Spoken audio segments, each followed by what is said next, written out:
Dan inilah lanjutan alur cerita penyamaran CEO perusahaan. Episode 176.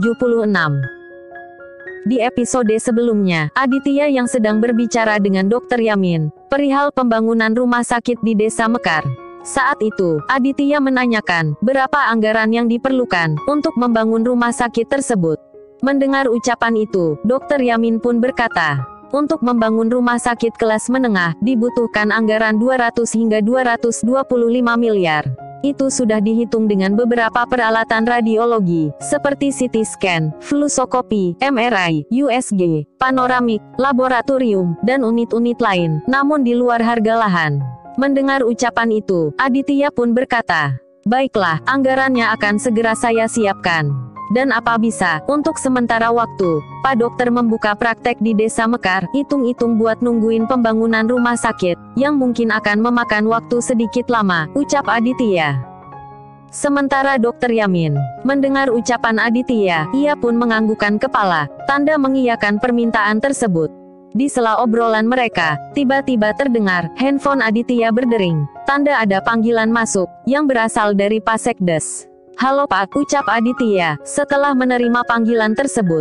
Ya halo juga Nak Adit, sahut si Sekdes, lalu kembali melanjutkan perkataannya. Ini Nak, ada yang mau Bapak kasih tahu pada Nak Adit. Tentang apa Pak? Tanya Aditya. Di sela itu terdengar lagi, si Sekdes berkata. Tadi saya dapat kabar, katanya besok, Pak Rasmin sama Pak Budi, mau ngumpulin warga di balai desa, untuk membayar semua tanah milik warga, ucap Pak Sekdes. Mendengar ucapan itu, Aditya pun berkata, baiklah, saya akan segera kembali ke Desa Mekar, ucap Aditya, lalu menutup panggilan tersebut. Setelah itu terdengar lagi, Aditya berkata, Pak Dokter, sepertinya saya harus segera kembali ke Desa Mekar, karena ada urusan mendadak. Nanti setelah luka di kaki Pak Ali sembuh, Pak Steve akan menjemputnya, sekaligus menjemput Pak Dokter juga. Sebenarnya, saya ingin secepatnya membawa Anda ke Desa Mekar. Tapi mengingat kondisi Ali dan teman-temannya yang masih butuh perawatan, alangkah baiknya mereka dirawat dulu di sini. Setelah itu, barulah Pak Steve akan mengantar mereka ke perkebunan Winata Organik. Ya baiklah, jika Ali sudah sembuh, saya akan kembali mengabari Anda, sahut Dr. Yamin. Ya sudah, kalau begitu saya permisi dulu dok, ucap Aditya, lalu melangkah meninggalkan tempat tersebut. Singkat waktu, hari pun telah berganti. Terlihat saat itu, 80% warga Desa Mekar telah datang ke balai desa untuk menerima pembayaran dari tanah milik mereka. Dari wajah mereka tampak terlihat senang, karena Tuan Firdaus menaikkan harga penawaran, jauh dari harga yang mereka minta. Tak berapa lama kemudian terlihat, Dika, Lili, Pak Rasmin dan Pak Budi pun telah datang ke tempat tersebut. Dan tanpa berlama-lama, Pak Budi pun langsung mulai memanggil satu persatu warga desa untuk menandatangani akta penjualan tanah milik mereka. Namun, saat warga yang pertama dipanggil akan menandatangani akta tersebut, tiba-tiba terdengar, Pak Sekdes berkata, tunggu, ucap si Sekdes, yang saat itu datang bersama Aditya dan para pengawalnya. Saat itu terlihat, Aditya melangkah ke tempat Dika, dengan ditemani oleh Pak Steve, yang saat itu memegang 2 tas besar. Setelah tepat berdiri di samping Dika, Aditya pun berkata, saya dengar, pihak pengembang ingin membeli tanah milik kalian dengan harga 10 juta per hektar. Dan saya kesini pun, ingin melakukan penawaran pada kalian, dengan harga yang sama. Namun bedanya, saya hanya akan mengontraknya saja, seperti yang pernah dikatakan oleh calon istriku, saat dia membawakan mesin penggilingan untuk kakek Warso, ucap Aditya, lalu kembali berkata, saya ingin menyewa tanah milik kalian, dengan harga sewa 10 juta per hektar, selama 1 tahun. Dan untuk warga yang tidak ingin menyewakan lahannya padaku, daripada dijual, lebih baik kalian olah kembali lahan pertanian milik kalian, dan hasil panennya bisa dijual kepada saya, ucap Aditya, lalu melanjutkan kembali perkataannya. Dan satu hal lagi, bagi yang ingin menyewakan lahannya padaku, kalian pun bisa bekerja di sawah milik kalian yang telah disewakan, dan tentunya, kalian pun akan saya gaji, ucap Aditya, lalu membuka 2 tas besar, yang penuh dengan uang. Mendengar tawaran yang menggiurkan itu, para warga pun langsung berbondong-bondong menandatangani surat sewa lahan milik mereka. Sementara Dika, ia tampak melihat ke arah Aditya dengan wajah yang penuh dendam. Di saat yang sama terdengar, Pak Budi berkata, Lebih baik, kamu urungkan niatmu itu. Kamu lihat sendiri kan, kondisi sawah di desa ini. Jika kamu menyewa lahan milik warga, pasti kamu akan mengalami kerugian besar akibat gagal panen, ucap Pak Budi, mencoba mengingatkan Aditya. Sementara Aditya yang telah mengetahui keganjilan di desa itu, mendengar ucapan Pak Budi, ia pun berkata, untung dan ruginya, nantilah baru dilihat, ucap Aditya sambil tersenyum pada Pak Budi. Singkat waktu, para warga pun telah selesai menandatangani surat sewa lahan yang telah disiapkan.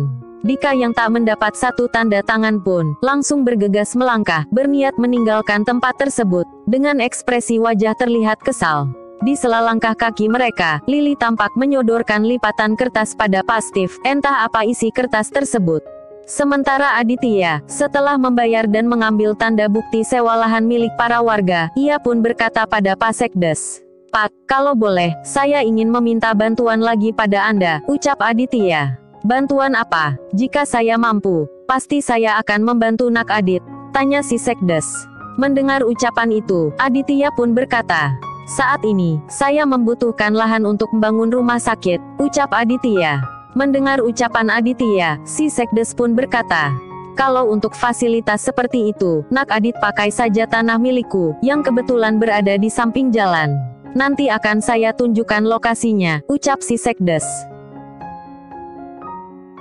Mendengar ucapan itu, Aditya pun kembali berkata, kira-kira, berapa ukuran tanah itu, dan mau dijual berapa, agar saya bisa membayarnya sekarang. Luasnya 7.000 meter persegi. Dan kalau soal harga, Nak Adit tidak usah membayarnya, karena Nak Adit telah menyelesaikan pembangunan rumah milikku, yang sempat tertunda karena kekurangan biaya, ucap si Sekdes. Mendengar ucapan itu, Aditya pun berkata, kalau gitu makasih banyak ya Pak. Nanti kalau kantor baruku udah selesai, Bapak dan keluarga bisa langsung memakai rumah tersebut, ucap Aditya. Singkat waktu, hari pun beranjak malam. Terlihat saat itu, Aditya sedang menghitung berapa total lahan milik warga desa yang telah berhasil ia sewa. Di sela itu terlihat, Pak Steve datang menghampirinya. Selamat malam Tuan, ucap Pak Steve. Ya selamat malam juga, sahut Aditya, lalu kembali berkata, ada apa, Pak Steve kok belum tidur? Ini Tuan, tadi anaknya Tuan Firdaus, memberikan kertas ini padaku, ucap Pak Steve, sembari memberikan kertas tersebut. Apa ini? Tanya Aditya. Saya juga tidak tahu Tuan, sahut Pak Steve. Setelah itu terlihat, Aditya membuka lipatan kertas tersebut dengan sangat hati-hati. Dan ternyata, kertas tersebut berisikan nomor telepon milik Lili. Melihat nomor tersebut, Aditya pun bergumam. Mungkin ada yang ingin ia bicarakan denganku, gumam Aditya, lalu bergegas mengambil handphonenya, dan langsung melakukan panggilan. Sementara Lili, yang saat itu masih berada di rumah Pak Budi bersama Dika, ia pun tampak kaget, saat melihat nomor baru yang menghubunginya. Siapa ya, gumam Lili. Sementara Dika yang juga mendengar dering handphone tersebut, ia pun berkata, Beb, siapa, kok enggak diangkat, ucap Dika. Oh ini, mungkin si Santi, sahut Lili, lalu menerima panggilan tersebut. Halo selamat malam, ucap Aditya setelah panggilan tersambung. Lili yang mendengar suara itu, ia pun bergumam. Mungkin ini si Orion, gumam Lili, lalu berkata, Santi udah dulu ya, nanti chat lewat WhatsApp aja, ucap Lili lalu menutup panggilan tersebut. Untung aja bukan Dika yang ngangkat, gumam Lili. Sementara Aditya, ia pun tampak heran, karena panggilannya tiba-tiba terputus.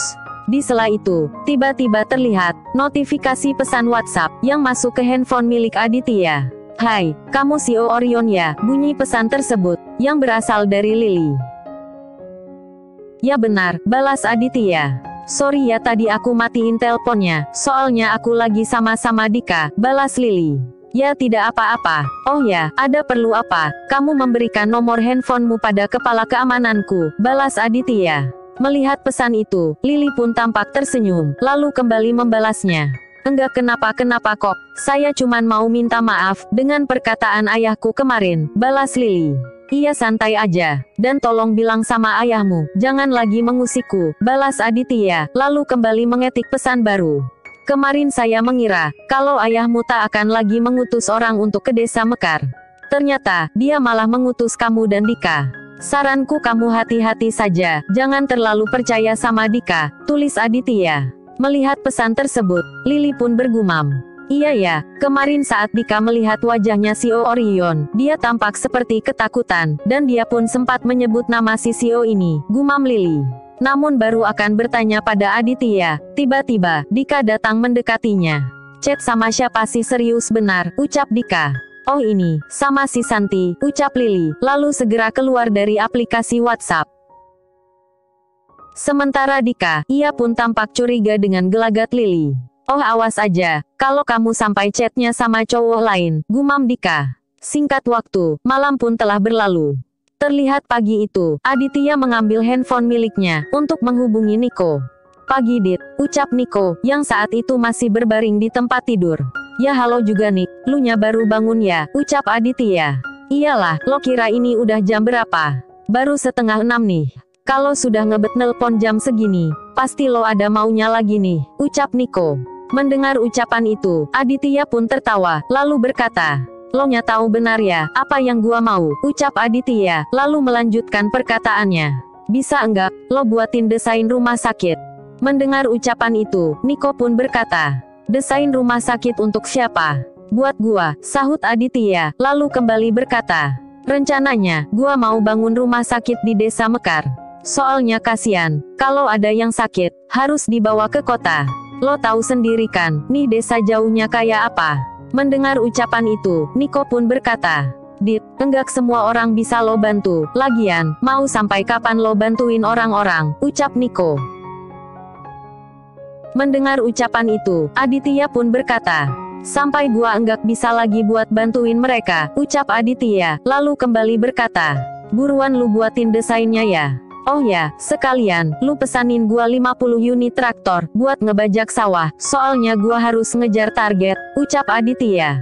Kalau soal traktor, lu ngomong aja sama si Jasmine, gua enggak tahu yang gitu-gituan, ucap Nico. Ya udah kalau gitu, tapi ingat ya, desain rumah sakitnya, ucap Aditya, lalu menutup panggilan tersebut. Sementara Nico, ia pun bergumam. Gua heran sama nih anak. Bantuin orang melulu, tapi duitnya enggak habis-habis, gumam Nico. Singkat waktu, beberapa hari pun telah berlalu. Terlihat saat itu, Aditya menugaskan puluhan orang warga, untuk memperbaiki saluran drainase, yang akan mengalir ke semua sawah di desa Mekar. Dan pekerjaan itu sendiri, diawasi langsung oleh si Sekdes. Tampak pula saat itu, Jasmine pun, telah datang dengan membawa traktor-traktor yang dipesan oleh Aditya. Dan saat ini, traktor-traktor itu pun sudah mulai beroperasi. Walaupun Jasmine telah lama mengenal Aditya, namun masih ada satu pertanyaan dalam benaknya, tentang sosok pria yang dicintainya.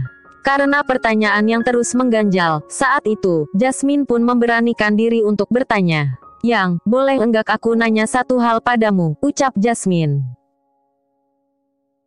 Mendengar ucapan Jasmine, Aditya pun langsung melihat ke arahnya. Ada apa yang? Tanya aja, sahut Aditya. Mendengar ucapan itu, Jasmine pun berkata, sebenarnya apa alasanmu, hingga kamu begitu fokus dengan bisnis di bidang pertanian, ucap Jasmine.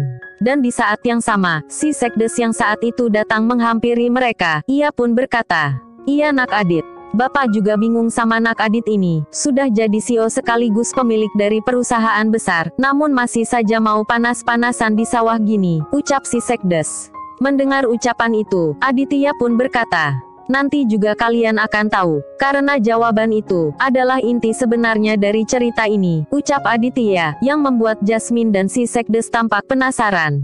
Sementara di lokasi yang berbeda, tampak saat itu, Tuan Firdaus yang terlihat makin kesal dengan Aditya, yang selalu mengganggu rencananya.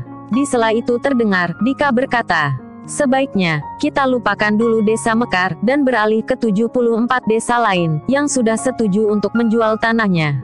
Karena takutnya, beralih apa, lupakan apa, ucap Tuan Firdaus yang tampak emosi.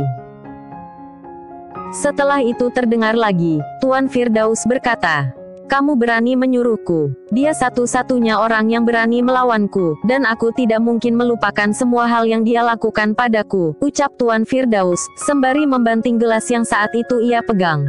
Melihat hal itu, Lily yang semula ingin mengingatkan ayahnya, ia pun langsung mengurungkan niatnya itu. Singkat waktu, 3 minggu pun telah berlalu.